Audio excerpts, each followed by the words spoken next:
Being alone, enjoying that solitude, means that you're content with yourself, that you're content with your life. All along, I was doing it wrong.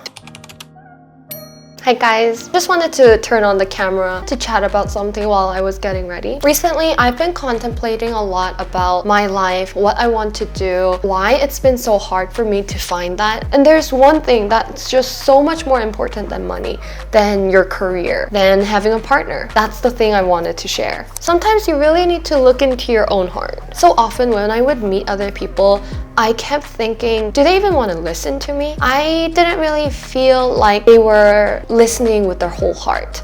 I felt like my words were just kind of going in through one ear and then coming out the other.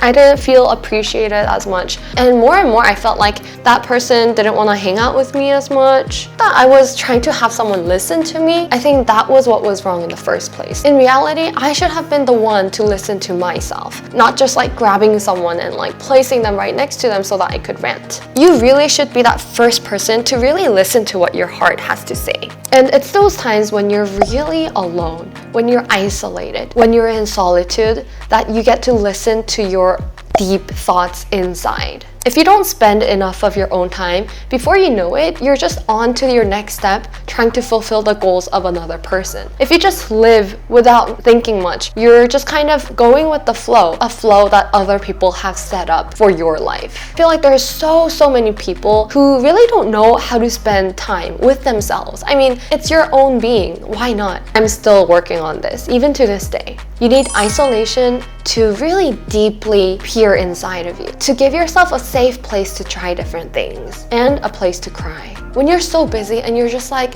overwhelmed with everything you have to do, chores, responsibility, work, career, life, relationships, and everything's just bombarded at you, there comes a point when everything seems meaningless. And I want us to overcome that step by step by being intentional with ourselves first. And we always need those times to just kind of stop everything, to just stop everything for a second, take a step back and think.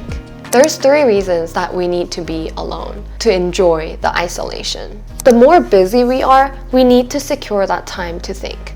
If you feel like you need something, like you need to read a book, you need to listen to a self-development career lecture, a good video, or something that really strikes your heart, that might mean that the one thing that you really need is a time with yourself. Being alone gives you the power to think. You begin to see things that you haven't seen before. When you're surrounded with so much color, so much busyness, responsibilities, you're not going to be able to see that little dot. But when you're all alone, when you're looking at a white canvas and all you see is a single dot, that's when you recognize that. That's when you see how big the dot, what color it is. Being lonely is so different from being in solitude. Solitude is a choice to be alone, while loneliness is an involuntary feeling of being isolated and sad. But solitude is being alone and content. And I can tell you, it will empower you. Once you enjoy being alone, it'll give you a sense of more satisfaction, more gratification in your life.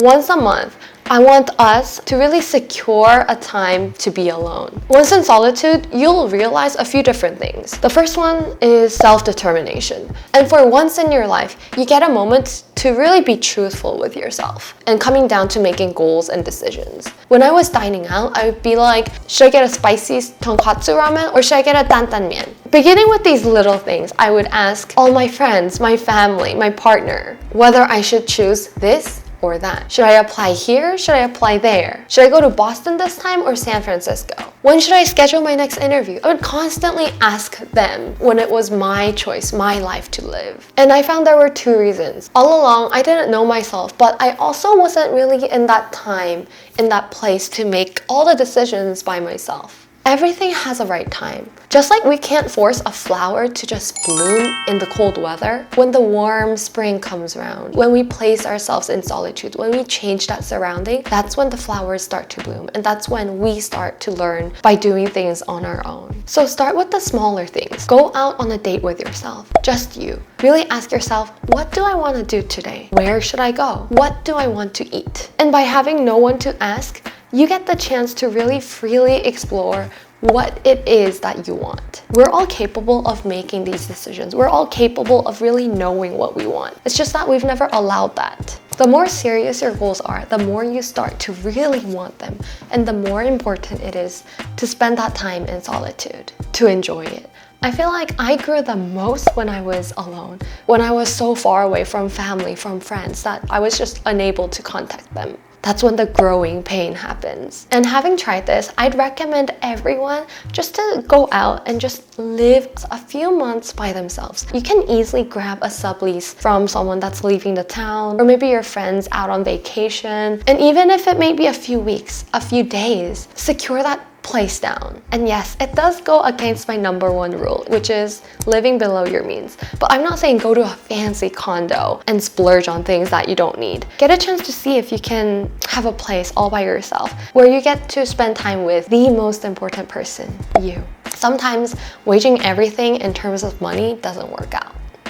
So placing yourself in solitude allows yourself to take one more step towards your goal. And that's where the second point comes in. You get to decide on your life's trajectory. If you're someone that thinks, I don't know where I'm headed, I don't know what I want, I don't know what my life goals are. When you're one of these people, it's time to do some alone time. Like I said in my previous video, that your life is a record of your footsteps, all the traces of where you walked. That basically is a collection of life. Life is like a puzzle. And at this point in time, in your 20s, 30s, we've just not gotten enough of that puzzle to see what kind of picture it is. When we read a book, when we meet someone, see a good YouTube video that really just strikes my heart, that's when I'm gathering one more puzzle piece. When I'm talking to mentors, friends, when I'm gaining new information, all of those are new experiences. When they all come together, I can kind of tell, oh, these puzzle pieces must be the sky. Oh, these must be the grass. That's when you see the bigger picture.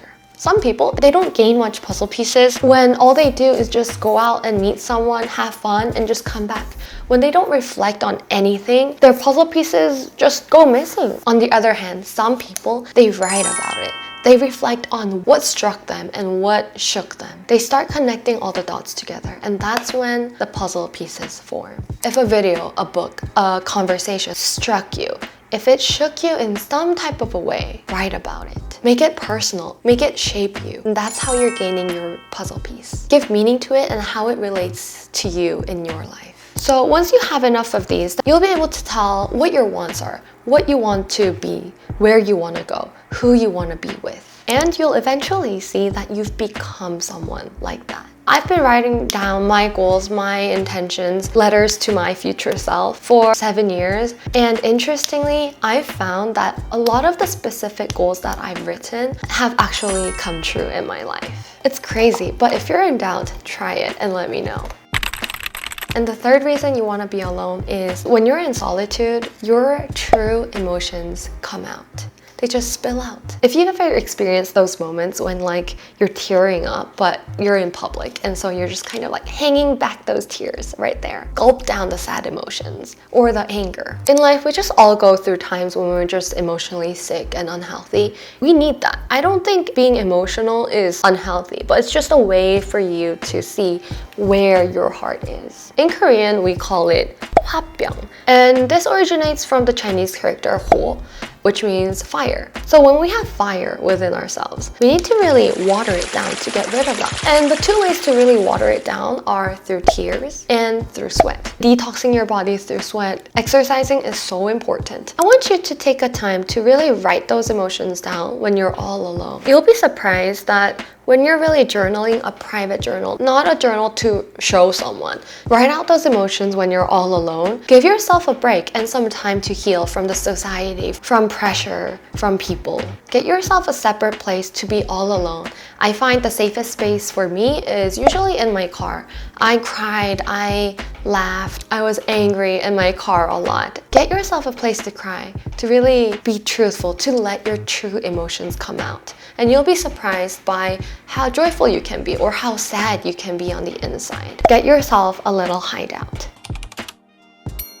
So I challenge you, once a month, grab a date with yourself. Set a specific date and just remember that that's your date when you're going out with you. Ask yourself what you want that date. Is it gonna be Chipotle or Poke? What emotions you felt? And what stood out to you when you met someone? Or when a friend commented on something? What did you talk about that month, that week? I guarantee you that these moments of solitude will present you with a life that you've always wanted and imagined. Take a break to really come down and meet yourself. Write about you, your hero. Do it this weekend. Do it on your next day off. Or in a couple weeks, it'll be Thanksgiving. So before the new year comes around, really reflect on how 2024 has been for you. Just once a month. That's 12 days and 365, which is 3% of the entire year. Come on, you can invest that much for yourself because it's your life. Thanks for watching. Bye.